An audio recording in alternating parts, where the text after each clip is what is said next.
InsyaAllah. Assalamualaikum warahmatullahi wabarakatuh. Alhamdulillah rabbil alamin, wassalatu wassalamu ala asyrafil mursalin wa ala alihi washabihi ajma'in. A'udzu billahi minan nar min syarril kuffar min ghadabil jabbar wal izzatu lillahi war rasulinin. Allahumma ghnina bi halalin haram wa bismika Allahumma ya daim ya hayyu ya fard ya wid ya ahad ya samad. Allahumma shalli ala Muhammad wa ali Muhammad. Bismillahirrahmanirrahim. Bismillah ma sya'allah la yasuqu ya Allah. Bismillah ma sya'allah la yasifu ya Allah. Bismillah ma sya'allah man kana min Allah. Bismillah ma sya'allah la ya'ti bil hasanati illa Allah. Bismillah ma sya'allah la hawla wa la quwwata illa billahil aliyyil azim. Allahumma nas'aluka bi barakati syarifah an tuhimala dunia. Amin ya rabbal alamin. Alhamdulillah, jumpa lagi untuk pengisian maghrib untuk Masjid Batu 14 ya, insya-Allah. Mohon share Masjid Batu 14 Puchong, Kampung Baru Puchong. Kampung Baru Batu 14, mohon share insya-Allah.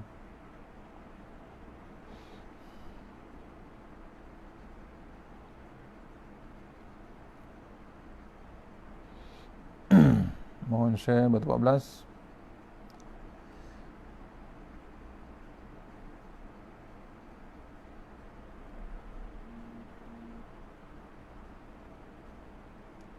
Mohon share Batu 14 Puchong, insya-Allah. Masjid Batu 14 Puchong, mohon share.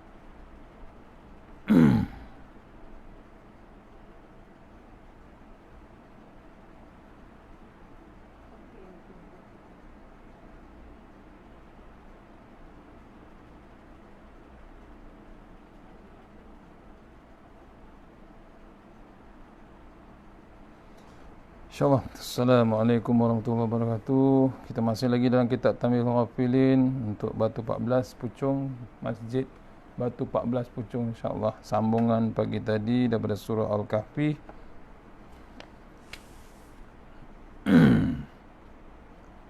Semalam ni surah Al-Kahfi portion bab kelebihan orang-orang fakir miskin, insyaAllah.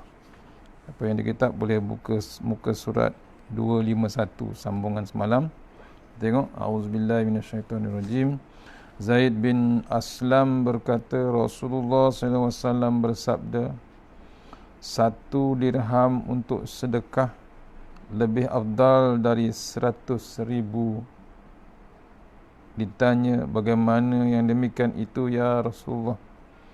Jawabnya, seorang mengeluarkan dari kekayaannya yang sangat banyak 100,000 dan disedekahkan, dan orang lain yang mengeluarkan 1 dirham dari miliknya yang hanya 2 dirham, tidak ada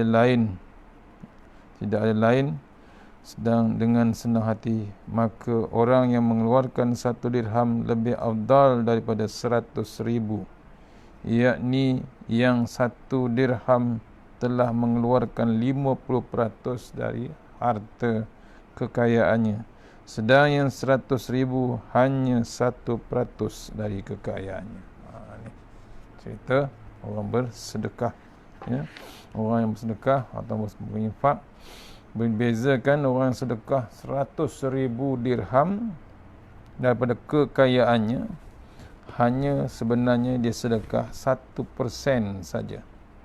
Berbeza dengan orang yang miskin, dia bersedekah 1 dirham daripada yang dia punya hanya 2 dirham, sebenarnya bersedekah sebanyak 50%. Setengah yang dia ada, dia bagi untuk bab sedekahnya. Pak, jangan dipandang banyaknya bab sedekah. Kita tengok peratus yang dikeluarkan tu daripada total kepunyaan dia. Ni berbeza. Walaupun yang 50% tu sebenarnya ya, 1 dirham je. Tapi dia ada 1/2, setengah daripada harta yang dia ada. berbeza dengan yang 100,000 tadi daripada kekayaan dia semua total. Sebenarnya 1% saja dikeluarkan. Al-Hasan radhiyallahu anhu berkata, Nabi SAW ditanya oleh seorang sahabat, jika kami menginginkan sesuatu dan tidak dapat mencapainya, apakah kami mendapat pahala? Jawab Nabi SAW, dengan amalnya yang mana kamu akan mendapat pahala jika tidak mendapat dalam keadaan itu. Ya. Sahabat bertanya pada Rasulullah, seorang sahabat, jika kami menginginkan sesuatu yang tidak dapat mencapainya, apakah kami mendapat pahala? Jawab Nabi SAW, dengan amal yang mana kamu akan mendapat pahala jika tidak mendapat dalam keadaan itu. Berusaha itu pun dah dapat pahala. Walaupun tak dapat, tapi dia usaha dia ada bab pahala. Tu jangan bimbang, tapi usaha cara yang terbaik lah, cara yang diredai oleh Allah Subhanahu Wa Taala. Abu Darda berkata, siapa yang masuk ke pasar lalu melihat sesuatu yang diinginkannya, lalu ia sabar dari mengharapkan pahala Allah, dari mengharap pahala dari Allah, maka yang demikian itu lebih baik baginya daripada sedekah 100,000 dinar fi sabilillah. Dia boleh sabar di dalam kawasan pasar. Saya ulang balik, siapa yang masuk ke pasar lalu melihat sesuatu yang diinginkannya, lalu ia sabar dari mengharapkan pahala dari Allah Ta'ala. Maksudnya dia tak mampu nak beli, tapi dia masih bab sabar. Pahala, dapat pahala, walaupun dia tak dapat membelinya. Pahala tu lagi hebat, lebih baik baginya daripada bersedekah 100,000 dinar fi sabilillah. Nampak? Gandaan pahalanya lagi hebat daripada bersedekah 100,000 dinar fi sabilillah.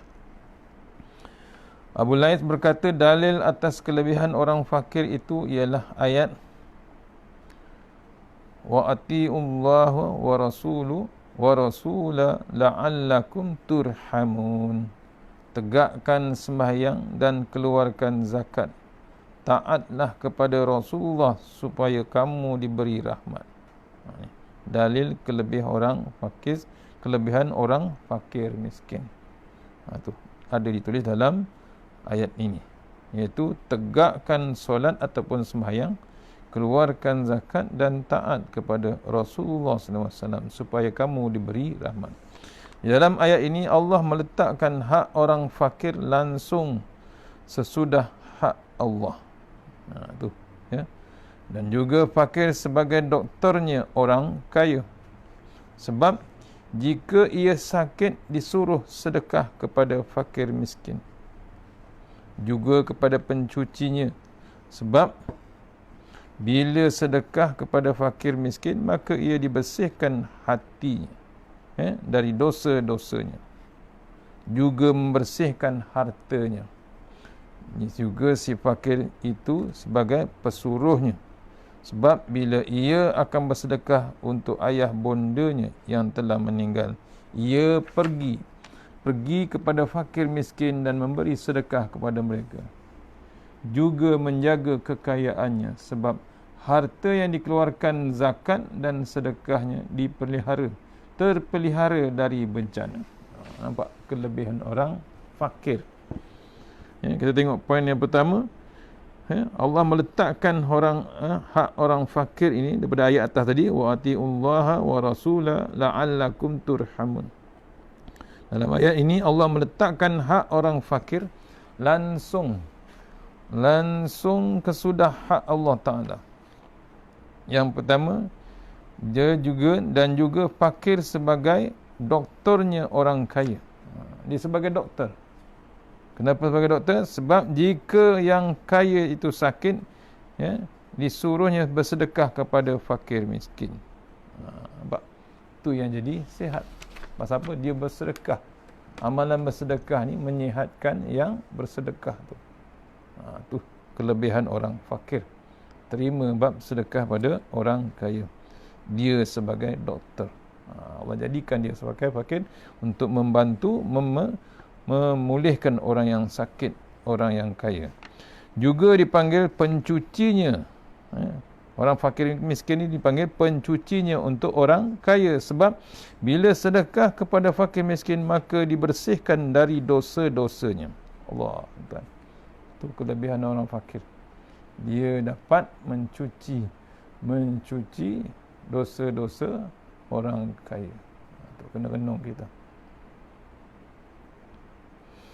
Kemudian juga membersihkan hartanya. Orang miskin, orang fakir tu bila dibersedekahkan hartanya orang kaya kepada dia, dia membersihkan hartanya daripada bab kekotoran, bab syubhat, bab yang menimbangkan apa yang ada syubhat dalam hartanya. Bila disedekah kepada fakir miskin, ia membersihkan harta tersebut dari kekotoran yang tidak diridai Allah Ta'ala. Juga si fakir itu sebagai pesuruhnya. Sebab bila dia bersedekah untuk ayah bondanya yang telah meninggal, ia pergi kepada fakir miskin dan memberi sedekahnya kepada mereka. Nampak? Untuk yang dah mati pun orang kaya tu boleh dapatkan pahala untuk kedua ibu bapanya. Nampak? Orang fakir miskin juga yang disuruh untuk terima bab sedekah. Pasal apa? Yang pahala dapat ialah yang mati pada orang kaya tersebut. Kemudian dia juga menjaga kekayaannya, sebab harta yang dikeluarkan dengan zakat dan sedekahnya terpelihara dari bencana. Orang yang bersedekah, orang yang berzakat memelihara bab zakat atau bab sedekah tu, memelihara harta yang dipegangnya waktu dia hidup. Tu kelebihan fakir miskin. Nabi SAW bersabda, "Ala ukhbirukum an mulukil jannah." Qalu na'am. Qala humud du'afaul muzlumun allazina la yuzawwajun al-mutanam ilmi ima wa la tuf'ahu lahum abwabun sududi yamutu ahaduhum wa hajatuhu tatalajjah lahu fi sadrihi walau aqsama alallahi la abara. Rasulullah SAW bersabda, "Sukakah saya beritahu kepadamu tentang raja-raja di syurga?" Jawab mereka, "Ya." "Baiklah ya Rasulullah." Sabda Nabi SAW, "Mereka orang-orang yang terhina dan terinaya." Mereka terdiri pada orang-orang yang terhina dan terinaya, yang tidak diterima untuk mengawini wanita-wanita bangsawan dan hartawan, dan tidak dibukakan bagi mereka pintu-pintu yang tertutup. Mati seorang dari mereka sedang hajatnya masih di dalam dadanya, belum tercapai. Tapi sekiranya sungguh-sungguh minta kepada Tuhan, pasti Allah akan memberi padanya. Tu raja-raja di syurga. Jawab mereka, ya, Nabi menceritakan mereka orang-orang yang terhina dan terinaya waktu dia miskin di dunia, yang tidak diterima untuk mengawini wanita-wanita bangsawan. Tak layak dia nak berkahwin orang yang kaya, yang bangsawan dan hartawan yang penuh dengan harta. Dan tidak dibuka bagi mereka pintu-pintu yang tertutup. Tak dibenarkan masuk ke rumah-rumah orang yang kaya. Mati seorang dari mereka sedang hajatnya masih di dalam dadanya, belum tercapai. Yang miskin tu sampai tak tercapai hajatnya, mati pula dia. Tetapi sekiranya sesungguh-sungguh minta kepada Tuhan, pasti Allah memberinya. Ya, bila dia bersungguh dengan Allah Ta'ala, pasti Allah terima doanya. Ibnu Abbas radhiyallahu anhu berkata, Mal'un, yakni terkutuk siapa yang menghormati kerana kekayaan dan menghina kerana kemiskinan. Ni panggil dalam perkataan Arabnya mal'un ya, terkutuk. Sebab tu jangan panggil kawan-kawan mal'un, ya. Sama juga, yang paling dikutuk. Bahasa dalam kitab ni tulis mal'un, terkutuk. Pasal apa terkutuk? Siapa yang hormati kerana kekayaan, dia amat bangga sangat dapat berkawan orang yang kaya, very very important person, VIP dan sebagainya, dipanggil mal'un. Pasal apa? Menghormati sangat orang kaya. Kemudian dia pula dahlah hormat orang kaya, hina pula orang yang miskin. Itu layak dipanggil mal'un. Abu Darda radhiyallahu berkata, kami tidak adil terhadap saudara-saudara yang kaya. Sebab mereka makan, kami juga makan. Dan minum, kami juga minum. Dan mereka mempunyai kelebihan harta yang selalu mereka lihat-lihat. Dan kami juga lihat harta itu bersama mereka. Tetapi mereka bakal dihisap, yakni dituntut. Kami bebas dari tuntutannya. Diceritakan dari Abu Darda, kelebihan orang kaya dan kelebihan orang fakir miskin. Apa kelebihan orang kaya? Kami tidak diadili terhadap saudara-saudara yang kaya. Sebab mereka makan, kami juga makan. Orang miskin, orang kaya tidak diadili terhadap saudara-saudara yang kaya. Sebab mereka makan, kami pun makan. Minum, kami pun juga minum.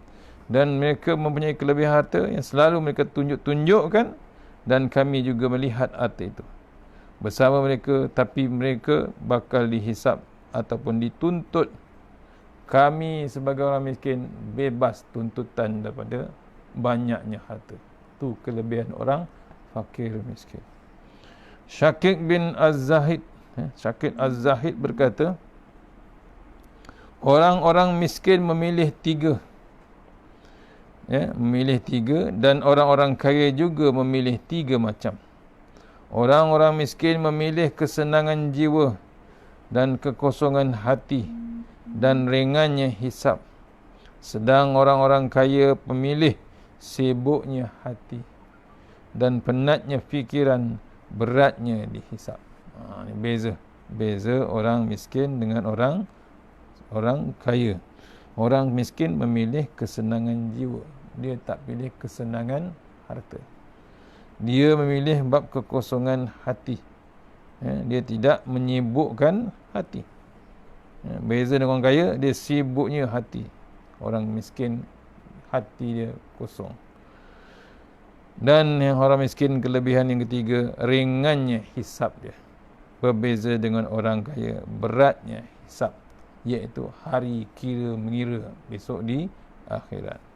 Hatim Az-Zahid berkata, siapa yang mengakui empat tanpa empat, maka ia dusta dalam dakwaannya, pengakuannya. Pertama, siapa mengakui cinta kepada Allah tanpa meninggalkan yang haram, maka ia dusta. Dia kata cinta kepada Allah tapi tak hendak meninggalkan yang haram, sebenarnya ia berdusta. Sebab tu bila dah kata dia cinta kepada Allah Ta'ala, pastikan kita tinggalkan yang haram. Mengaku sayangkan Rasulullah, sayangkan Allah. Boleh baca lagi, inna dina indallahil Islam, macam-macam lagi. Tapi bila buat haram, tak boleh meninggalkannya. Ia masih lagi mempertahankan yang haram. Yang kedua, siapa yang mengaku cinta pada syurga tanpa mengeluarkan harta untuk taat kepada Allah, maka ia dusta. Dia cintakan bab syurga Allah Ta'ala, minta kepada Allah Ta'ala, Allah minas'aluka ridhaka wal jannah, nak minta masuk ke dalam syurga, tapi dia susah betul nak mengeluarkan hartanya untuk taat kepada Allah Ta'ala. Sebenarnya ia dusta. Maknanya kena renung kita, bila kata cinta dengan Allah Ta'ala, apa saja harta yang dibuat, apa harta yang dia ada, dia akan korbankan untuk ke jalan Allah Ta'ala.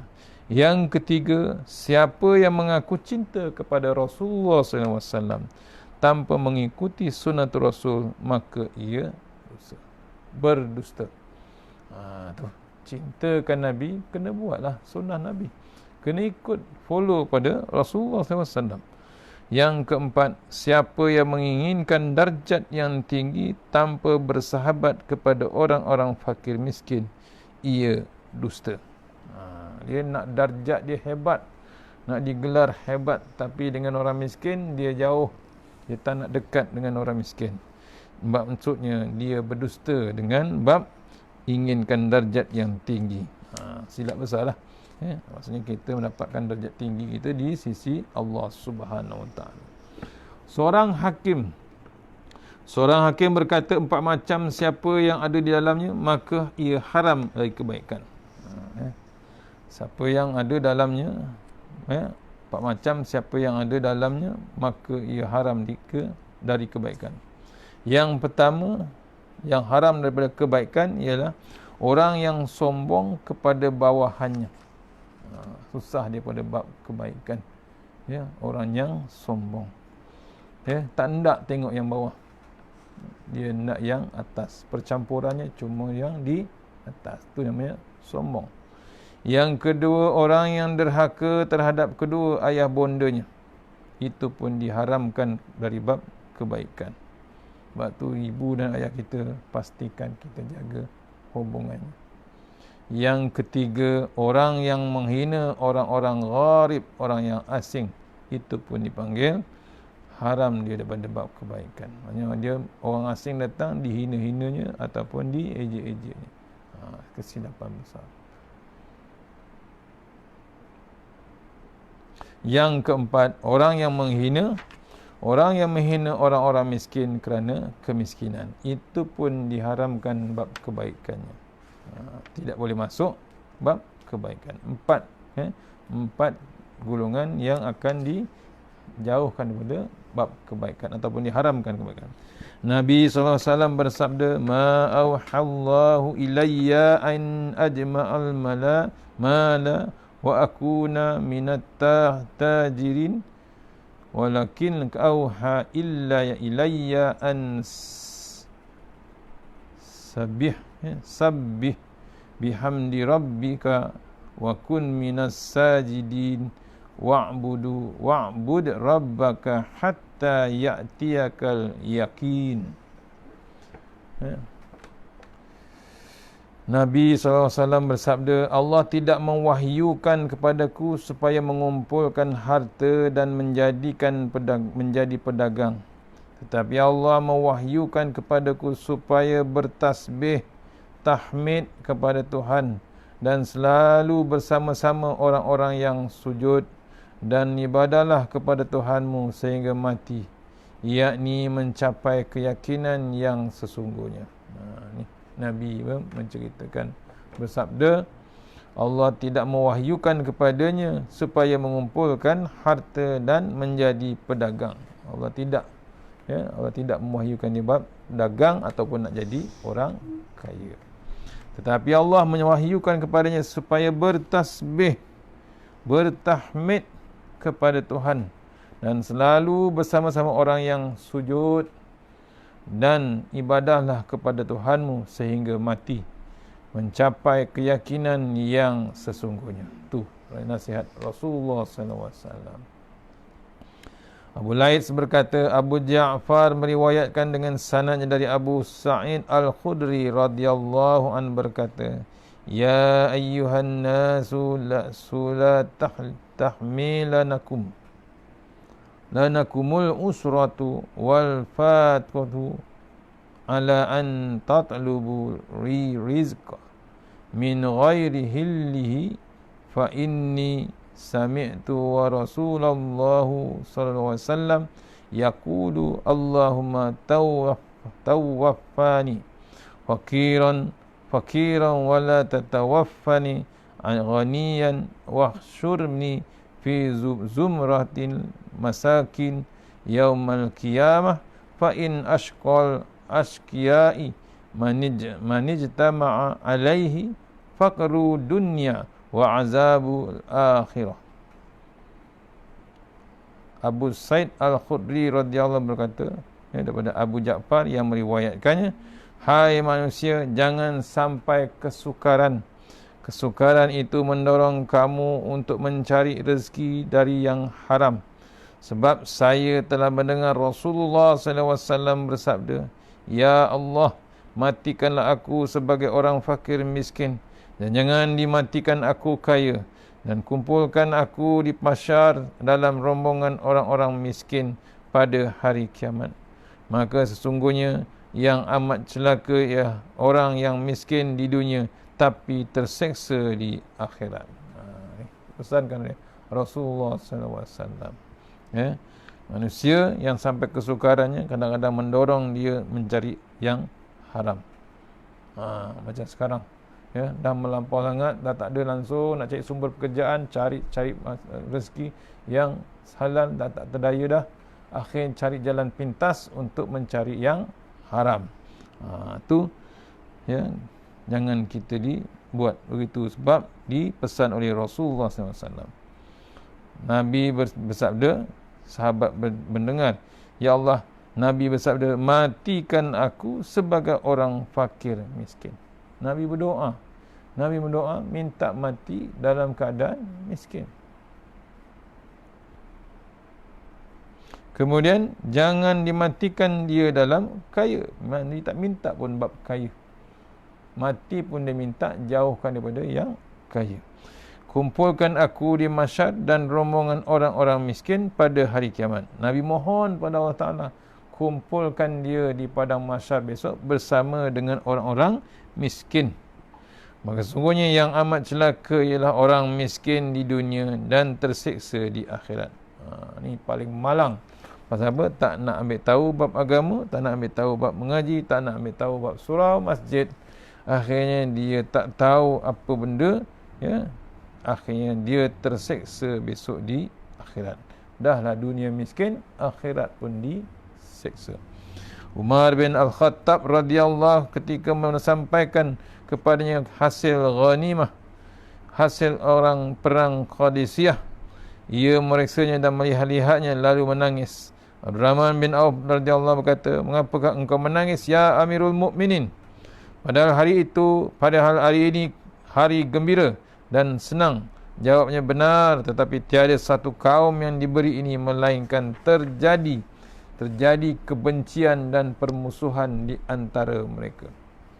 Ibnu Abbas radhiyallahu berkata, Nabi SAW bersabda, likulli ummatin fitnatun wa inna fitnata ummatil malu. Tiap umat ada fitnahnya, ujiannya sendiri-sendiri. Ujian umatku adalah harta kekayaan. Nabi dah beritahu. Umat Nabi Muhammad SAW, umat akhir zaman ni, ujian yang paling hebat ialah bab ujian harta benda yang dia ada. Sikit lagi, Abdullah bin Umar radhiyallahu berkata, Nabi SAW bersabda,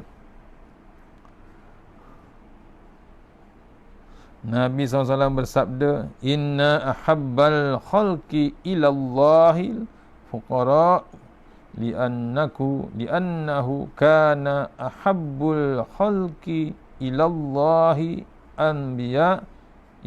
anbiya'u fabtalahum bil fakri. Maksudnya, sesungguhnya makhluk yang sangat dikasihi oleh Allah ialah orang yang fakir miskin. Sebab manusia yang amat dikasihi Allah ialah para nabi. Maka Allah menguji mereka dengan kefakiran miskin. Yang Allah paling sayang ialah orang miskin. Sebab tu nabi-nabi yang dilantiknya adalah kalangan yang pada miskin juga, untuk menguji mereka dengan kefakiran, kemiskinan. Abu Lain As-Samarkandi meriwayatkan dengan sanadnya Al-Hasan Al-Basri berkata, Allah telah mewahyukan kepada Nabi Musa dan Imran bin Imran alaihissalam, ada seorang kekasih dari hamba-Nya di bumi dan akan mati. Maka pergilah engkau kepadanya dan mandikan serta kapankan dan kuburkan. Maka dicari oleh Nabi Musa alaihissalam di kota, namun tidak terjumpa, dan di dusun juga tidak terjumpa. Lalu ia melihat tulang tukang penggali tanah, maka ia bertanya, Apakah kamu ada melihat orang sakit atau mati? Jawabnya, di sini di tempat yang rosak ini ada seorang sakit, mungkin itu yang engkau maksudkan.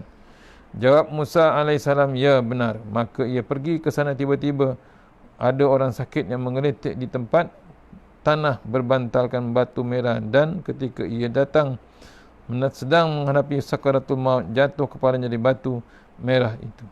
Maka berdiri Nabi Musa sambil menangis berkata, Ya Rabbi, inilah kekasihmu dan hamba-mu menderita sakit dan tidak ada seorang pun yang merawatnya.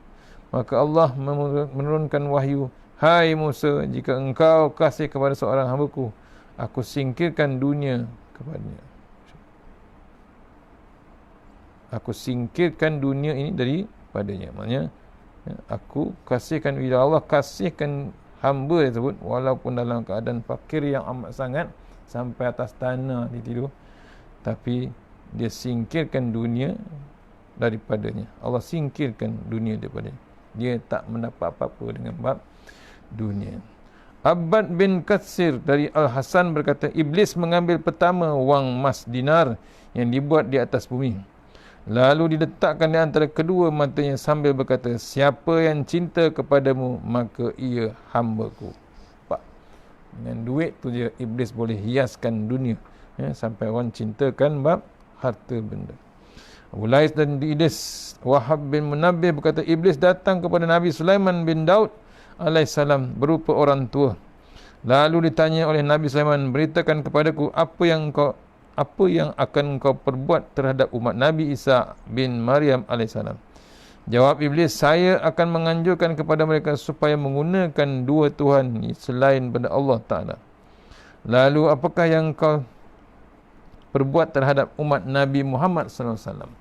Jawabnya, saya akan tawarkan kepada mereka dinar dan dirham, emas dan perak, sehingga itu lebih mereka inginkan daripada la ilaha illallah. Nabi Sulaiman berkata, A'udzubillah minka, saya berlindung kepada Allah daripadamu. Tiba-tiba ia sudah tidak ada. Iblis dia menghiaskan strategi daripada dulu, daripada zaman Nabi Sulaiman. Iblis nak mengerjakan orang Islam zaman Rasulullah SAW. Abu Laid berkata, kewajipan seorang fakir itu harus mengerti terhadap kurnia Allah kepadanya, bahawa Allah menghindarkan dunia daripadanya kerana mulianya di sisi Allah, yang mana Allah telah memuliakannya sebagaimana memuliakan para nabi-nabinya dan para walinya, dan mengucap Alhamdulillah, tidak mengeluh dan sabar terhadap kesempitan hidup. Lebih baik baginya dari dunia, dan andaikan kefakiran tidak mempunyai kelebihan selain sekadar mengikuti kehidupan Rasulullah SAW, nescaya ia saja cukup besar. Ya, Allah menjadikan fakir miskin itu semulia-mulianya di sisi Allah SWT untuk hindarkan dunia daripada orang miskin. Abu Laid As-Samarkandi meriwayatkan dengan sahnya dari Tawus bin Ibn Abbas radhiyallahu anhu berkata, ketika Nabi SAW duduk bersama Jibril alaihissalam, tiba-tiba Jibril berkata, ini ada malaikat yang turun dari langit yang belum pernah turun. Ia minta izin kepada Tuhan untuk menziarah kepadamu. Maka tidak lama datanglah malaikat itu dan beri salam, Assalamualaikum ya Rasulullah SAW. Dijawab, Waalaikumsalam. Lalu malaikat itu berkata, Allah telah menyuruh engkau memilih antara diberi kunci dari segala sesuatu, diberi kekayaan yang belum pernah diberikan kepada seorang sebelummu, tidak akan diberikan kepada seorang sesudahmu, tanpa mengurangi apa yang telah disediakan bagimu di akhirat, atau dikumpulkan bagimu semua akhirat, iaitu di hari kiamat. Jawab Nabi SAW, supaya dikumpulkan semua itu bagiku di hari kiamat. Jadi datang malaikat tu membawa kunci segalanya di dalam dunia. Nabi membiarkannya supaya dikumpulkan semua nikmat-nikmat tersebut pada hari kiamat. Safwan bin Salim dari Abdul Wahab bin Bajid berkata, Nabi SAW bersabda, telah ditawarkan kepadaku dataran Mekah itu berupa emas perak. Maka saya berkata, ya Tuhan, lebih baik saya kenyang sehari dan lapar sehari. Maka memujimu jika kenyang dan pesan dan minta kepadamu jika lapar. Tu. Maksudnya kita ni bergantung dengan Allah Ta'ala, bukan dengan bab harta benda. Terus bergantung, terus membulat kepada Allah Subhanahu Wa Ta'ala. Habis bab kelebihan orang-orang miskin. InsyaAllah kita akan jumpa nanti lepas satu tempat lain, kuliah yang bertajuk InsyaAllah mengabaikan dunia atau menolaknya. InsyaAllah mana yang baik daripada Allah Ta'ala, lemah daripada saya sendiri. Mudah-mudahan pengisian malam ni, jagalah hati kita, jagalah maruah kita, jagalah kelebihan kita bersama orang-orang miskin. Cari jalan untuk mencari pahala sebanyak yang mungkin untuk kita bekalkan kita diri kita di akhirat nanti.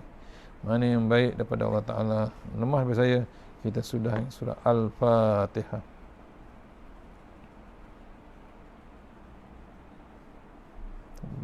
Bismillahirrahmanirrahim. Iya kan. Surah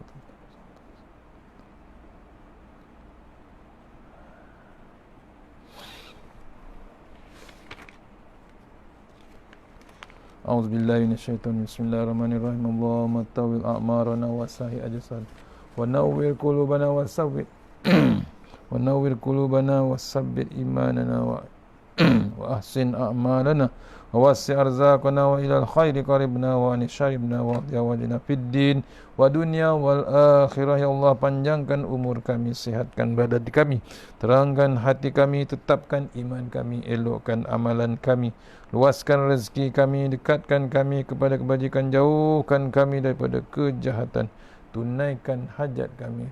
Rabbana atina fid dunya hasanah wa fil akhirati wa qina adzabannar. Allahumma anta rabbi la ilaha illa anta khalaqtani wa la ahdika wa ahdika mastata'tu. A'udzu bika min syarri ma sana'tu wa abluka bi ni'matika alayya wa abu bi dzambi faghfir li fa innahu dzunuba illa anta. Tawassalna bil jabar wa tasamna bi malakut khallazi la yasrifanna al bala wal waba innaka ala kulli syai'in qadir.